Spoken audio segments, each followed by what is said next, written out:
आपल्या सगळ्यांचं स्वागत। सर्वप्रथम पाहूया ठळक बातम्या।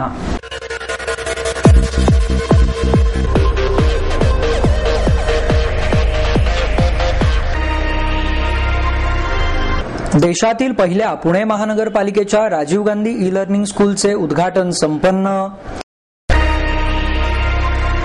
ज्येष्ठ पत्रकार जेडे यांच्या हत्येच्या निषेधार्थ आणि पत्रकार संरक्षण कायदा तयार करावा या मागणीसाठी पुणे श्रमिक पत्रकार संघाच्या वतीने साखळी उपोषण सुरू। शहरात वटपौर्णिमा उत्साहात साजरी। शाळेच्या पहिल्याच दिवशी मुलांच्या चिवचिवाटाने शाळा गजबजल्या। सुतारदरा किष्किंधानगर येथील पाणी प्रश्नावरून कोथरूडमधील नागरिकांनी महापालिका भवनावर काढला हंडा मोर्चा। आणि एनीटाइम फिटनेसच्या मालकाकडून फसवणूक केल्याचा जिमचे सदस्य आणि ट्रेनर यांचा आरोप। देशातील पहिल्या पुणे महानगरपालिकेच्या राजीव गांधी ई लर्निंग स्कूलचे उद्घाटन करण्यात आले। या शाळेचे उद्घाटन उपमहापौर प्रसन्न जगताप, आमदार उल्हास पवार, महापालिका आयुक्त महेश पाठक यांच्या हस्ते करण्यात आले। यावेळी शिक्षण मंडळ अध्यक्ष संगीता तिवारी, शिक्षण प्रमुख रामचंद्र जाधव, उपाध्यक्ष विजय रेणुसे, आमदार मोहन जोशी, विरोधी पक्षनेते आबा बागुल आदी मान्यवर उपस्थित होते। पुणे महापालिकेने उभारलेली सहकारनगर शिवदर्शन येथील सीबीएसई बोर्डाची बागुलेंच्या प्रयत्नातून साकार झालेली आणि महापालिकेने सुरू केलेली भारतातील ही पहिलीच ई लर्निंग शाळा आहे। शाळेत पहिल्या दिवशी मुलांचं आणि पालकांचं पेढे आणि गुलाब पुष्प देऊन स्वागत करण्यात आलं। यावेळी शाळेत 100% उपस्थिती होती। या शाळेचे अद्याप बांधकाम पूर्ण झालेले नाही, ते 20 ऑगस्ट पर्यंत पूर्ण होईल। 31 वर्गांपैकी 15 वर्ग विद्यार्थ्यांसाठी सज्ज करण्यात आले आहेत। उद्घाटन प्रसंगी बोलताना बागुल म्हणाले, राजीव गांधींचं ई लर्निंगचं स्वप्न या शाळेच्या माध्यमातून पूर्ण होताना दिसत आहे। या शाळेत जी शिक्षणासाठी मुलं येत आहेत त्यामध्ये कष्टकरी वर्ग, धुणभांडी करणारे मजूर यांच्या मुलांना शिक्षण घेण्यासाठी परवडणारी ही शाळा असून ही मुले ई लर्निंग घेऊन नक्कीच डॉक्टर, इंजिनियर, पोलीस अधिकारी अशा मोठ्या पदांवर जातील असा विश्वासही बागुल यांनी यावेळी व्यक्त केला। सध्या बालवाडी ते 7वी पर्यंत 900 विद्यार्थ्यांना प्रवेश देण्यात आले आहेत। शिक्षण मंडळाकडील शिक्षक या शाळेत शिकवणार असून उन्हाळ्याच्या सुट्टीत या शिक्षकांना प्रशिक्षण देण्यात आले आहे। या शिक्षकांचे शिक्षण इंग्रजी माध्यमातून झाल्याचेही बागुल यांनी यावेळी सांगितले। पुढे बोलताना बागुल म्हणाले, या शाळेचे संपूर्ण काम 20 ऑगस्ट पर्यंत पूर्ण होईल। यावेळी इमारतीचे औपचारिक उद्घाटन करण्यात येणार आहे, परंतु विद्यार्थ्यांचे शैक्षणिक नुकसान होऊ नये यासाठी काही भागामध्ये ही शाळा सुरू करण्यात येणार आहे। शाळेची वेळ सकाळी 8 ते दुपारी 4 वाजेपर्यंत असेल। या वेळेमध्ये विद्यार्थ्यांकडून गृहपाठही करून घेतला जाणार असून सकाळी दूध, नाश्ता आणि दुपारचे जेवणही देण्यात येणार आहे, असेही त्यांनी यावेळी बोलताना सांगितले। ज्येष्ठ पत्रकार जेडे यांच्या हत्येच्या निषेधार्थ आणि पत्रकार संरक्षण कायदा तयार करावा या मागणीसाठी पुणे श्रमिक पत्रकार संघाच्या वतीने साखळी उपोषण सुरू करण्यात आले। हे उपोषण विधान भवन येथे करण्यात येत आहे। यावेळी सर्वांनी काळ्या फिती लावून आपला निषेध नोंदवला। गेल्या काही महिन्यांपासून राज्यातील विविध भागांमध्ये पत्रकारांवरच्या हल्ल्यांच्या घटना वाढल्या आहेत। शासनाकडे वारंवार मागणी करून देखील पत्रकार संरक्षण कायदा करण्याबाबत शासन उदासीन आहे। 4 दिवसांपूर्वी मुंबईतील ज्येष्ठ पत्रकार जेडे यांची गोळ्या घालून निर्घृण हत्या करण्यात आली। त्यांच्या मारेकऱ्यांना अद्याप अटक करण्यात आलेली नाही। या घटनेच्या निषेधार्थ आणि पत्रकारांना संरक्षण देणारा कायदा त्वरित व्हावा या मागणीसाठी साखळी उपोषण करण्यात येत आहे। पत्रकारांवर दिवसाढवळ्या हल्ले करून खून होत असताना राज्याचे गृहमंत्री आर पाटील हे मारेकऱ्यांना त्वरित अटक करून सीआयडी मार्फत तपास करू अशी फक्त आश्वासनच देत आहेत, याचा देखील निषेध करण्यात येत आहे। शहरात वटपौर्णिमा मोठ्या उत्साहात साजरी करण्यात आली। वटसावित्री ज्येष्ठातील पौर्णिमेचा दिवस, स्त्रियांसाठी असणारं हे व्रत। अशी कथा सांगितली जाते की वडाच्या झाडावरून सावित्रीचा पती सत्यवान पडला आणि त्याचे प्राण घेण्यासाठी यमराजाचे आगमन झाले। यमाने सत्यवानाचे प्राण घेतले, तसे सावित्रीने यमाचे पाय धरले आणि चतुराईने सावित्रीने स्वतःला पुत्रप्राप्ती व्हावी असा वर मागून घेतला। यमाने तथास्तु म्हणतात सत्यवान जिवंत झाला। या सर्व घटनेला साक्षीदार हे वडाचे झाड होते, म्हणून आज तागायत पतीच्या रक्षणासाठी वडाच्या झाडाची पूजा केली जाते. खेड्यामध्ये आजही वटपौर्णिमेला वडाच्या दाट वत्सल छायेत 2 तास पूजा चालते, परंतु शहरामध्ये याचं प्रमाण कमी होताना दिसत आहे. नोकरी करणाऱ्या स्त्रिया सकाळच्या वेळी वडाचं झाड शोधत बसण्यापेक्षा वडाची फांदी विकत घेऊन त्याची पूजा करणंच पसंत करतात. त्यामुळे या वाढलेल्या फांद्या कुंडीत खोचून आणि खिडकीला बांधूनच सकाळच्या वेळी पूजा चालवली जाते. हल्ली छोट्या सुपामध्ये वाण, हिरव्या बांगड्या, करंडा, फणी, काळी पोत, जरीचा खण आणि ओटीचं सामान या गोष्टी वापरून पूजा फार कमी ठिकाणी पाहायला मिळते. तरीही शहरातील बऱ्याच ठिकाणी ही पूजा अगदी पारंपरिक पद्धतीने करत स्त्रिया दिसत असतात. सावित्रीने जसे पतीचे प्राण वाचवले तसेच आमच्याही पतीची रक्षा कर अशी प्रार्थना या बायका या प्रसंगाला साक्षी असणाऱ्या वडाला करतात.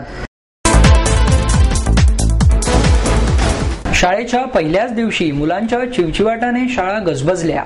लहान मुलांसाठी जरी शाळा फारशी आवडती नसली तरी मोठ्या मुलांना मात्र खूप दिवसांनंतर आपल्या मित्रांना भेटल्याचा आनंद झाला होता, हे त्यांच्या चेहऱ्यावरूनच दिसत होते. 2 दिवसापूर्वीच पूर्व प्राथमिक शाळा सुरू झाल्या आणि आता प्राथमिक आणि माध्यमिक शाळाही सुरू झाल्याने शाळा पुन्हा एकदा गजबजू लागल्या आहेत. एकीकडे अभ्यासाची कटकट सुरू झाल्याने मुलं नाराज होती, तर दुसरीकडे मित्रांना भेटल्याचा आनंद चेहऱ्यावर ओसंडून वाहत होता. तब्बल 2 महिन्यांच्या सुट्टीनंतर मुलं नवीन दप्तरं, वॉटर बॅग, पुस्तकं, कंपॉस पेट्या, नवीन ड्रेस घालून छान आवरून शाळेत जाताना दिसत होती. पहिलाच दिवस म्हणून पालक आपल्या मुलांना सोडायला आले होते. 2 महिने सतत आपल्या मागे पुढे फिरणारी, त्रास देणारी मुलं शाळेत चालली होती, त्यामुळे पालकांनाही त्यांना शाळेत सोडताना अवघड झालं होतं. रिक्षावाल्या काकांची ड्युटी पुन्हा एकदा सुरू झाली. पुन्हा तो चिवचिवाट ऐकताना त्यांनाही कौतुक वाटत होतं. अनेक शाळांमध्ये मुलांचं स्वागत फुलं आणि खाऊ देऊन करण्यात आलं, तर काही शाळांमध्ये मात्र उशीर झाल्याने मुलांना बाहेरच थांबायला लागले. ते काहीही असलं तरी 2 महिने घरी राहून कंटाळलेली मुलं मात्र खुश होऊन शाळेच्या आवारात बागडताना दिसत होती. सुतारदरा किष्किंधानगर येथील पाणी प्रश्नावरून कोथरूड येथील नागरिकांनी महापालिका भवनावर हंडा मोर्चा काढला. नगरसेवक रामचंद्र उर्फ चंदू कदम यांनी मोर्चाचे नेतृत्व केले. महापालिका भवनापाशी आलेल्या या मोर्चामध्ये काँग्रेसचे पदाधिकारी सुद्धा रस्त्यावर उतरले. यात काँग्रेस शहराध्यक्ष ॲडव्होकेट अभय छाजेड, शहर सुधारणा समितीचे अध्यक्ष अरुण दिमदिमे आणि माजी नगरसेवक शिवा मंत्री आदी यावेळी उपस्थित होते.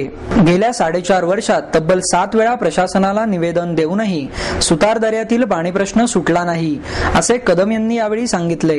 वॉर्ड क्रमांक 59 किष्किंधानगर येथील पिण्याच्या पाण्याचे अनियमित वितरण आणि टंचाईच्या प्रश्नावर यावेळी आयुक्त महेश पाठक आणि अतिरिक्त आयुक्त अनुप कुमार यादव यांना निवेदन देण्यात आले.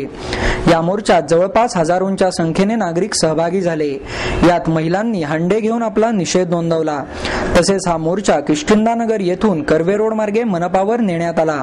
मोर्चा संपल्यानंतर पत्रकारांशी बोलताना कदम म्हणाले, सुतारदरा येथील पाणी प्रश्न सोडवण्यासाठी प्रशासनाकडे 7 ते 8 वेळा निवेदन दिले आहे. तरीही प्रशासनाला जाग न आल्याने आंदोलनाचा मार्ग स्वीकारावा लागला. वेळेत आणि पुरेसा पाणीपुरवठा करावा, सार्वजनिक सुलभ शौचालये बांधावीत आणि पावसाळ्यापूर्वी ड्रेनेज साफ करावे या आमच्या मागण्या होत्या. 2 महिन्यात पाणी प्रश्न मार्गी लावण्याचे आश्वासन प्रशासनाने दिले आहे. हे आश्वासन जर पूर्ण केले नाही तर पुन्हा तीव्र आंदोलन करण्यात येईल असा इशाराही त्यांनी यावेळी दिला. यावेळी शिवा मंत्री यांनी आरोप केला की पाणीपुरवठा विभागातील कर्मचाऱ्यांच्या बेपर्वाईमुळे असमान पाणी वाटप होत आहे. पूर्वी पाणी भरपूर आणि अधिक वेळ मिळत असे. उन्नतीसाठी सामाजिक सुधारणा आवश्यक आहे, असं प्रतिपादन भीमायनमच्या प्रकाशन प्रसंगी छत्रपती शाहू महाराज यांनी केले. जगाच्या शिखरावर आपल्या समाजाला पोहोचायचे असल्यास अंतर्गत सामाजिक व्यवस्थेत सुधारणा होणे आवश्यक आहे.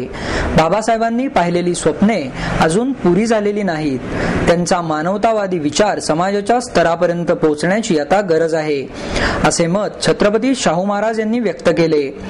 दलित पॅन्थर ऑफ इंडियाच्या वतीने प्राचार्य शा जोशी लिखित डॉक्टर बाबासाहेब आंबेडकर यांच्या जीवनावरील भीमायनम या महाकाव्याचे संस्कृत आणि मराठी अनुवादासह प्रकाशन करण्यात आले. जोशींची काही वर्षापासून दृष्टी गेलेली असतानाही त्यांनी या काव्याचे लेखन केले. ज्येष्ठ साहित्यिक डॉक्टर नागनाथ कोतापल्ले, जोशी यांच्या पत्नी अरुणा जोशी, पॅन्थरचे संस्थापक बापूसाहेब भोसले आदी मान्यवर यावेळी उपस्थित होते. तसेच सिम्बॉयसिसचे संस्थापक अध्यक्ष डॉक्टर शांब मुजुमदार हेही याप्रसंगी अध्यक्षस्थानी होते. परिवर्तनाचे विचार सगळीकडे पसरवण्याचा प्रयत्न बाबासाहेबांनी केला. घटनात्मक अधिकार निर्माण केला. निश्चितच लोकशाहीत काही उणीवा आहेत, पण त्यात सुधारणेला वाव आहे. बदलासाठी आवश्यक असणाऱ्या कायद्यातील सुधारणा करणे शक्य आहे. बाबासाहेबांचे समतावादी विचार रुजवणे आज काळाची गरज आहे, असेही शाहू महाराजांनी यावेळी सांगितले. दुर्दैवाने बाबासाहेबांची केवळ दलितांचे पुढारी अशी प्रतिमा निर्माण करण्यात आली आहे. त्यांनी विविध विषयांना हात घातले होते. पाणी नियोजन, स्त्री उद्धार, ओबीसींसाठीचे कार्य, मात्र आज त्यांच्या प्रतिमेला बंदिस्त करण्यात आले आहे, असे यावेळी बोलताना कोतापल्ले यांनी सांगितले. खेळाडूंच्या मदतीसाठी कायमस्वरूपी निधी संकलनाची गरज आहे, असं मत विविध स्तरातील कबड्डीपटूंनी व्यक्त केले. मच्छिंद्र गायकवाड या गुणी कबड्डीपटूच्या निधनानंतर त्याच्या कुटुंबियांना आर्थिक निधी समर्पण सोहळा उद्यानप्रसाद कार्यालय येथे संपन्न झाला.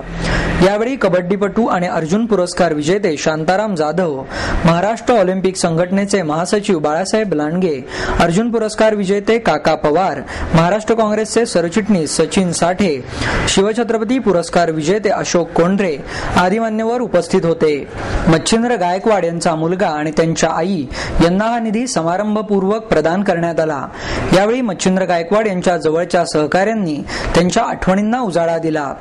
यावेळी बाळासाहेब लांडगे म्हणाले, अशा घटनांपासून आपण बोध घ्यायला हवा. या निधीचा मुद्दा महाराष्ट्र ऑलिम्पिक संघटनेच्या सभेतही मांडणार आहे, असेही त्यांनी यावेळी सांगितले. खेळाडूंवर आपत्ती आली तर आपण निधी जमा करतो, पण त्याआधीच निधी संकलन करायला हवे. या बाबीचा पुनरुच्चार करीत सचिन साठे म्हणाले की अशी निधी संकलन समिती स्थापन झाली तर यामध्ये माझे सर्वप्रथम 1 लाख रुपये असतील. तसेच राष्ट्रीय खेळाडू विजय रणदिवे यांनी वैष्णवच्या 10वी पर्यंतच्या शिक्षणाची जबाबदारी घेतली. यापुढे उच्च शिक्षणाची जबाबदारी माझी असेल, असेही त्यांनी यावेळी सांगितले. कबड्डी पंच राजेंद्र अंदेकर, विजय दहिफळे, छत्रपती पुरस्कार विजेते अशोक कोंढरे, नगरसेवक अनिल जाधव आदी खेळाडूंसाठी कायमस्वरूपी निधी संकलनाच्या संकल्पनेचा पुनरुच्चार करीत ते म्हणाले की कबड्डीमध्ये बहुतांश खेळाडू हे गरीब घरातून आलेले असतात. त्यांच्यामध्ये ताकद, योग्यता आणि क्षमता असते, मात्र जर त्यांना काही दुखापत किंवा इजा झाली तर खेळाडू खेळापासून दुरावतात. असे घडले तर खेळाचा विकास कसा होणार, यासाठी हा कायमस्वरूपी निधी आवश्यक आहे, असेही त्यांनी यावेळी बोलताना सांगितले. एनीटाइम फिटनेस क्लबच्या मालकाकडून फसवणूक केल्याचा आरोप जिमचे सदस्य आणि ट्रेनर यांनी केला आहे.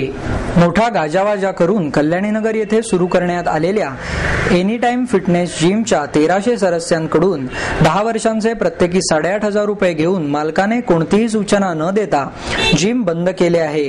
या संदर्भात सदस्यांनी जिमचे व्यवस्थापकीय संचालक चंदन लुणावत यांच्याशी संपर्क केल्यानंतरही ते काहीच उत्तर देत नाहीत, अशी माहिती जिमचे सदस्य अजय मिलानी आणि ॲडव्होकेट राजेंद्र शेट्टी यांनी पत्रकार परिषदेत दिली.